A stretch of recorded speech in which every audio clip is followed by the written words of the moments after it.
city, it's major for everybody, right? And it's probably, last time was probably Garth Brooks.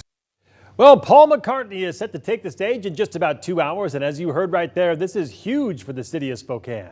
Good evening and thank you for joining us for KREM 2 News at 6 tonight. I'm Mark Hanrahan. Whitney is off tonight.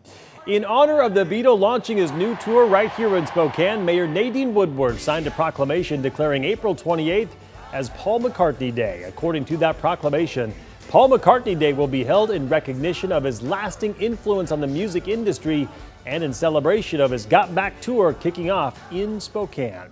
Well, it has been months of anticipation across the city of Spokane, but tonight is finally the night. Doors open for Sir Big Paul McCartney's concert pretty soon, and this is the first show of his tour, and the Lilac City gets to watch it all unfold. We want to check in once again with KREM 2's Kyle Simchuk live outside the arena where fans are lined up behind him. And Kyle, folks getting excited down there. Mark, so much excitement and so many more people now than there were about an hour ago. Doors are supposed to open at 6 o'clock. I think it's about 6:01. We are seeing some event staff coming out now, but all these people waiting to get in and very excited. And another exciting moment was when Sir Paul McCartney actually arrived at the Spokane Arena. This was around 4 o'clock this afternoon. And take a look at this video. He got to meet some fans. They're screaming, just really excited to see him. And exciting to see him just here in Spokane, rolling right by David's Pizza there, coming into the arena. Now, McCartney's supposed to take the stage around 8 p.m., and the arena staff tells us his show will last anywhere from 2.5 to maybe even a little over 3 hours. So show should wrap up maybe 10:30 or 11. It'll be a long show. There's also no opener. It's only McCartney here, and again, this is the start of his U.S. tour right here in Spokane. So a lot of fans here excited for the show. Let's check in with some of them. Yellow Submarine. Yellow Submarine. I'm all ready for it. We are so excited to see this. And here are my friends and my colleagues. We can't wait. Yeah. And I bet you guys got tickets right away. Right off the bat. Yeah, right off the bat. Yeah. And we actually checked with the ticket office. They still have some tickets available tonight. I believe they said the cheapest were about $90. I don't know if that's true now. Because did you guys pay a lot more? $125. Ooh. We won't say how much. Yeah, okay. Well, hey, either way, it's going to be a great show and very excited. I'm not going to go see it. I have to work tonight, but it's fun. I know I should, but it's fun being out here with you guys. So, Mark, yeah, you guys are great. Send it back to you. I kind of want to listen to them ask you more questions. It's kind of, fun to have the roles reversed right there. And you should be in there. All right, Kyle, thank you very much. Well, if you're one of the lucky ones attending the concert tonight, there are a few things you need to know before you go. Again, the doors to the arena open at right around 6 o'clock, so they should be opening anytime now. The show will start at around 8 tonight, and keep in mind, it could be a later start, but there is no opening act, so better not to be late.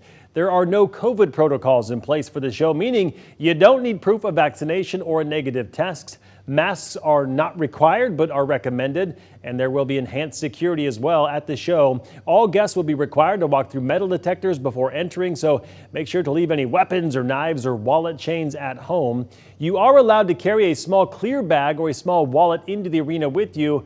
Also, be sure to have your digital concert ticket downloaded to your Apple Wallet or Google Pay before you arrive at the arena tonight. Now we have a full list of everything you need to know before you head to the show. Just text us the word Paul to 509-448-2000 and we'll send all that information directly to your phone. Well, tonight kicks off a big weekend for Spokane hotels, restaurants, and other attractions. Paul McCartney fans from all over the world, of course, eating out and staying in local hotels, but the restaurants we talked to today said it is just the beginning of what they say will be a very busy weekend. But we start out early here on Sunday morning. Folks come in, grab something to eat, a cup of coffee, go back out, get in line. And then after they finish their race, they start to trickle back in again. So we're looking forward to it. Downtown has rolled out the red carpet for Bloomsday with welcome signs hanging at Dry Fly on city streets and flying above Riverfront Park. So far, about 27,000 people are registered for Sunday's big race. Bloomsday weekend starts tomorrow, and we want to help you get ready for the big race. So before you arrive at the Spokane Convention Center to pick up your race bib, Bloomsday officials urge you to know your number. If you don't have it, you can find it by visiting the Bloomsday website. Just search your name, your birth date, and your gender, and your number will then pop up. So now don't forget your number because you'll need it to pick up your bib at the convention center. After you pick up your bib, then you can visit the Bloomsday Trade Show. It opens tomorrow at 11:30 in the morning to 8 in the evening, and then on Saturday from 9 in the morning until 6:30. Important note, Sunday number pickup, that's only for out-of-town participants. The hours for that will be from 6:30 in the morning until 9 o'clock, so good to know that. And new this year, Bloomsday has teamed up with Sports Stats Tracker app, which allows you to monitor and track the results of your family and your friends as they run the race. All right, in honor of Bloomsday weekend coming up, we have a special treat for you today. Our beloved former chief meteorologist, Tom Sherry, sat down with Bloomsday's race director, John Neal, to talk about runners and what they can expect this year. I can't tell you how happy I am that this is back. Bloomsday in person. And I'm down there Sunday morning looking forward to running with the rest of my friends and family from the inland Northwest and really all across the United States. There he is, ladies and gentlemen, John Neal, the race director for Bloomsday, who shepherded us through 2 years of COVID and virtual racing. And man, what does it feel like to you to know that you get to be the director now for the first race back in person? Oh, been waiting for this moment for 3 years. 3 years. And it couldn't come quick enough. So excited for Sunday. The volunteer teams are all back. They are wildly excited, and we've got all the equipment ready and ready to put on a road race in downtown Spokane. So where are we at registration-wise for this year's Bloomsday? Yeah, as we stand here right now, we've got 27,500 that are signed up.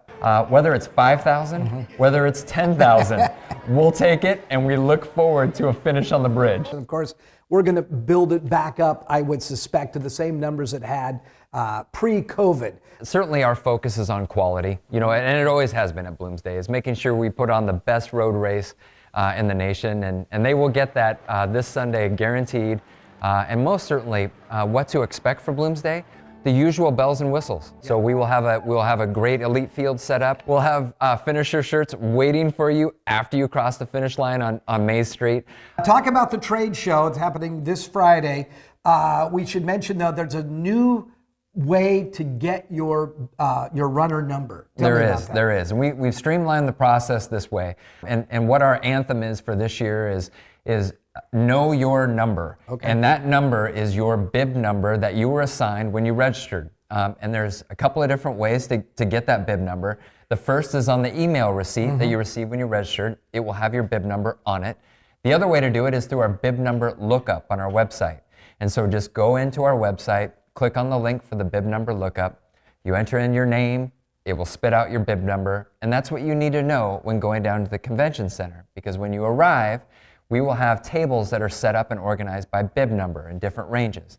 And so you simply say, hey, I'm bib number 10,233. So I look for that sequence, and it's easy as that. Then you pick up your race number. Well, John Neal, thanks for getting us through 2 years of this. And now we are back, and I'm telling you, I will never take Bloomsday for granted ever again. Always going to be there. And I thank you for everything you and the staff are doing, and looking forward to being down on the course and seeing everybody at the trade show on Friday and Saturday. Always great to see Tom. By the way, he'll be running Bloomsday this weekend, and tomorrow he'll be live with us for the first time since his retirement. He'll be downtown talking to Bloomsday vendors, so make sure to tune in for KREM 2 News at 4, 5, and 6. Again, that's coming up tomorrow. Well, in other news, portable toilets are notorious for not smelling great, but a Spokane entrepreneur created a portable throne that doesn't stink, and it's clean after every use, and Bloomsday runners will see them for the first time this weekend. KREM 2's Amanda Rowley met the creator today and shows us how he's making your experience doing your business a bit cleaner. This is the first Tidy Hut prototype that Eric created. He got a lot of feedback on it, and then he built this version, and then he created this model that Bloomsday runners will get to see this weekend. Eric Nelson believes in a better way of doing our business than using a bucket of water, so he decided to reinvent the portable toilet. I would say it's more like an adult version of a diaper genie. Instead of flushing his idea down the toilet, he stuck to it for about 3 years and created Tidy Huts. We picked that name because I didn't want to say toilet and I didn't want to say poop, but I wanted to describe the experience. His number 1 and number 2 priority was to make the design odorless and clean. Women will love this because it is clean. I mean, you could sit on this and not worry about any crap on you. Here's how it works. After doing your business, you'll pull the lever next to the seat.